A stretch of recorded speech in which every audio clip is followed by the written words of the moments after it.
no eran fuertes en la fe, y cualquier cosa que les venía se apartaban del cristianismo. O cuando les parecía que era muy duro, lo que sea, eran débiles, y como diga aquí, que no físicamente.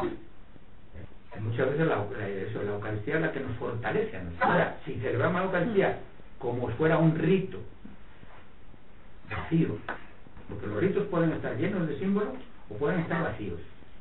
Si celebramos la Eucaristía como un rito vacío, no es la forma que tú vas a comulgar. La comunión es la unión de todos los cristianos, la unión con Jesucristo, unido con Jesucristo y unidos todos los hombres y mujeres, que eso es la Eucaristía, la comunión, unión común. Ahora, si tú, bono, no estás unido a la Iglesia, porque resulta que has aprobado una ley que promueve del aborto, la Iglesia no está fuera de la Iglesia, tú mismo te haces comulgado, tú mismo has salido de la comunión, te has puesto al margen. ¿Quieres ir a recibir la forma consagrada? Vete, pero eso no es un rito vacío, no sirve, porque no estás unido. ¿Me entendéis? Entonces muchas veces nosotros pensamos que con ir a comer la forma consagrada ya hemos recibido. Es vacío. Si no hemos tenido lo que San Pablo dice aquí, además San Pablo es muy duro en esta frase, ¿no? Dice, hay entre vosotros muchos débiles, dice, si nos hiciésemos la debida autocrítica, no seríamos condenados. Nos hicieron la debida autocrítica, o sea, ver qué hacemos cuando celebramos el hada por la cena del Señor. De cualquier manera, el Señor, al castigarnos, nos corrige para que no seamos condenados junto con el mundo. O sea, naturalmente, cuando a un cristiano en aquel tiempo se les comulgaba, se les sacaba de la comunidad, no era para ponerle un castigo. Y ahora también a bueno tenía que decirle, bueno, que no queremos castigarte. Lo que queremos es que seas cristiano. Ya está. Si todos queremos que seamos todos cristianos, y para eso estamos. Pero si tú no quieres, y ponemos bueno por el ejemplo que tenemos, ¿no? Pero cuántas cosas hay de cristiano que hay que decirle, oye, que no. Cuando hacemos un bautizo y los padrinos no cumplen, y entonces la iglesia dice, es que si los padrinos no son cristianos, no deben de ser padrinos, menuda la que arman con el cura que le dice, oye, que no. Le pegan. Bueno, que le han pegado. Algunos. Le ha dicho, ¿qué es ese cura? Ese cura está cumpliendo con las leyes que hay. Y si tú no crees en una cosa, ¿qué vas a hacer? Vale. Entonces dice, por tanto, hermanos, cuando reunís para comer la cena del Señor, inspiraos unos a otros. Así que cuando hagáis el ágape, esperaos unos a otros. Así que ellos tenían, en aquella gente lo primero que tenían era que se unían y eran judíos, la mayoría de ellos. Otros eran paganos. Entonces lo primero que hacían al reunirse era tener una reunión entre ellos. Se reunían, comían, y cuando estaban comiendo, pues al final cogían un pan, lo bendecían y estaban haciendo el memorial, bendiciendo el pan.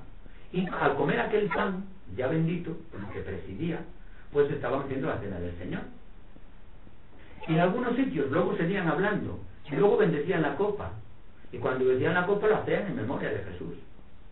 Pero antes habían comido, antes habían unido unos y otros, porque si unos eran esclavos, los otros eran muy ricos, los otros, y no se esperaban, entonces estaban haciendo un rito vacío. ¿Sí? Así que San Pablo, y claro, por eso después, más adelante, nos está hablando de cuál es el carisma principal, está hablando del amor. Porque si no tenemos amor, ya podemos decir cosas.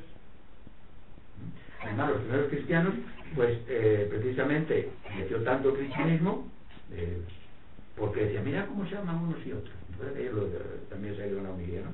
Mirad cómo se hablan unos y otros, mirad cómo se aman, mirad cómo se ayudan. Los cristianos, los primeros cristianos. Los Hechos de los Apóstoles, capítulo 4, ¿no? Me parece que era capítulo 4, pero bueno, ahora estamos en el 20.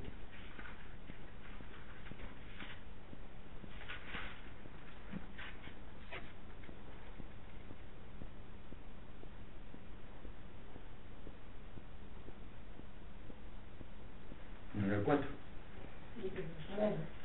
Cuando habla de vida en comunidad, sí, dice, el grupo de los creyentes pensaban y sentían lo mismo, y nadie consideraba como propio nada de lo que poseía, sino que tenían en común todas las cosas. Por su parte, los apóstoles daban testimonio con gran energía, etc.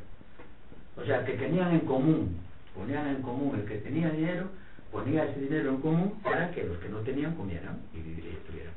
Y luego tenían aquello que, ¿te acordáis? Lo de las viudas, ¿no?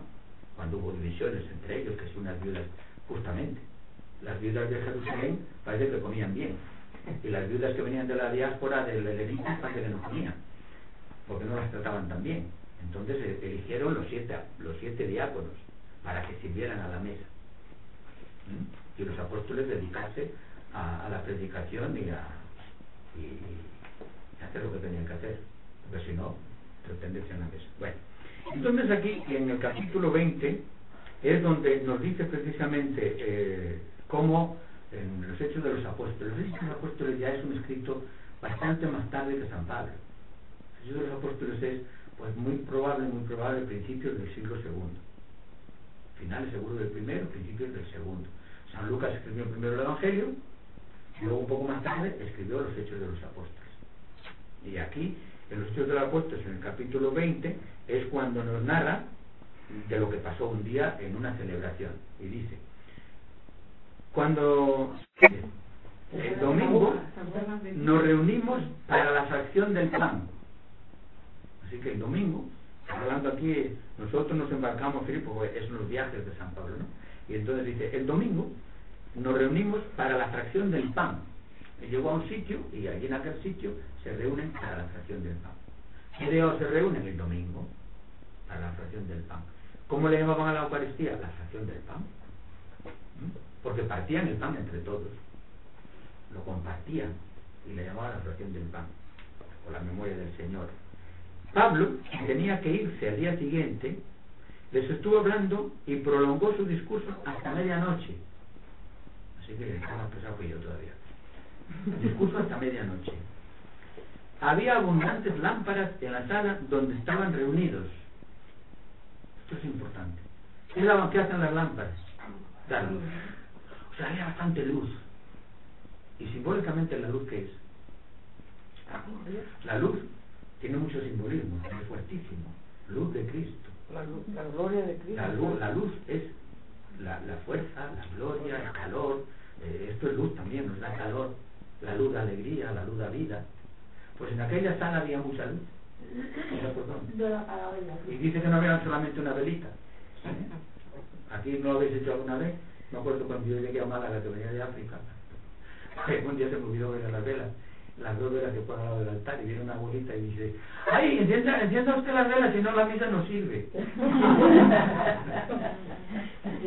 Vale, enciéndalas.